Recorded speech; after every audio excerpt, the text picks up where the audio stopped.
আসসালামু আলাইকুম, আমি সাদিয়া ইসলাম। প্রথমে আমি আমার পরিচয়টা দিয়ে নিই। আমার ছোট একটা দোকান আছে। আমার দোকানের নাম হচ্ছে যে সাদিয়া টেলার্স এবং ট্রেনিং সেন্টার। টেলার্স তো আপনারা অনেকেই বুঝতে পেরেছেন, কিন্তু ট্রেনিং সেন্টারটা আমি আপনাদেরকে একটু ভালো করে বুঝিয়ে দিই। অনেক মেয়েরা গ্রাম থেকে আসে গার্মেন্টসে চাকরি করার জন্য। তারা অনেকে মেশিন পারে না, কেউ মেশিনে কাজ শেখার জন্য বিভিন্ন জায়গায় ঘোরাঘুরি করে টাকা নষ্ট করে কাজ শিখতে পারে না। তো আর অনেক মেয়েরা আছে সংসারে স্বামীর পাশাপাশি স্বামীকে হেল্প করার জন্য ঘরে বসে থেকে নিজে কিছু করতে চায়, কিংবা নিজের পোশাকগুলো তৈরি করে নিজে পরতে চায়। অনেক মেয়েরা একটা বিশ্বস্ত মানুষ খুঁজে পায় না যে কার কাছে গিয়ে টেলারিংয়ের ট্রেনিংটা নিবে। অনেকে ছেলেদের কাছে টেলারিংয়ের কাজটা শিখতে চায় না, তারা একটা মেয়ের কাছে কাজটা শিখতে চায়। সেজন্য আমি ওই মেয়েদের সুবিধার্থে আমি টেলার ট্রেনিং সেন্টার এবং টেলার নামটা রেখেছি। আচ্ছা, এখন আসি মূল কথায়।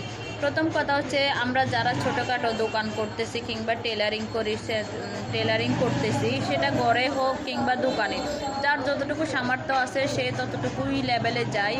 তো অনেকে ঘরে বসে কাজ করে, অনেকে হচ্ছে যে সামর্থ্য অনুযায়ী গিয়ে ছোটোখাটো একটা দোকান দিয়ে কাজ করে।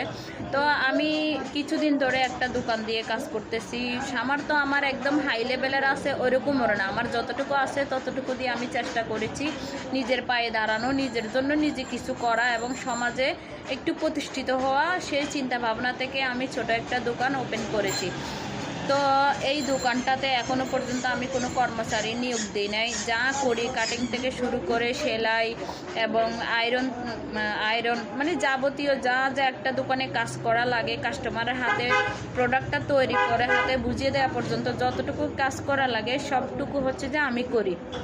আচ্ছা, আপনাদের কাছে আমি একটা প্রশ্ন করতে চাই। আচ্ছা, মানুষ তো ভুল করে, তাই না? মানুষ বলতেই ভুল করে, শয়তানের তো কোনো ভুল নেই, কিংবা যারা কাজ করে না তাদের কোনো ভুল নেই, কিন্তু যারা কাজ করে তাদের অবশ্যই ভুল আছে। তো সম্প্রতি আমি একটা জিনিস নিয়ে যেটা নিয়ে কথা বলতে চাচ্ছি, সেটা হচ্ছে আমার একটা কাস্টমার আমাকে কিছুদিন আগে একটা 3 পিস দিয়ে যায়। তো ওই 3 পিসটা আমার ভুলবশত ওটা আমার হাতে ওটা তার মেজারমেন্ট অনুযায়ী ওটা আসে নাই, বা তার যে বডি ফিগার বা তার যতটুকু হওয়ার কথা ছিল তার থেকে একটু কম হয়ে গেছে। তো আমি তার কাছ থেকে সম্পূর্ণভাবে আমি আমার দায়ভারটা নিয়ে এনেছি যে না, সমস্যা নাই, এটা যেহেতু আমার ভুলবশত আপনার কাপড়টা নষ্ট হয়েছে কিংবা খারাপ হয়েছে, ছোট হয়ে গেছে, এটার দায়ভার সম্পূর্ণ আমি নিয়ে নিলাম। আপনার কাপড়টা যত দামি হোক না কেন, সেম জিনিসটা আমি আপনাকে ড্যামারেজ দিতে রাজি আছি। আচ্ছা, এই কথাটা বলার পরেও সেই মানুষটা আমার সাথে প্রতিনিয়ত